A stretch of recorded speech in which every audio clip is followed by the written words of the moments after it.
Welcome to Concepts of Programming. In this course, we're going to be learning the basics of programming. We'll be able to learn the fundamental ideas such as loops or lists, and we're going to do this all while creating really cool projects. For example, we'll be able to create a Pong project with 2 balls, or we'll be able to create a maze which allows our user to try and travel through.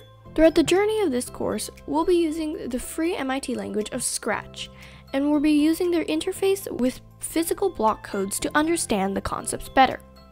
We'll do this all in their platforms and be able to animate and create our projects. This course is going to be great for anyone grades 1 to 5, or in general, anyone who's interested in pursuing and learning coding and concepts.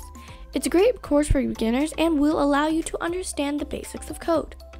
By the end of the course, you will have an understanding of the programming concepts. You will have created multiple games and will be able to create these games using Scratch and are ready to pursue higher levels of programming. Overall, this is a great course and we hope to see you there.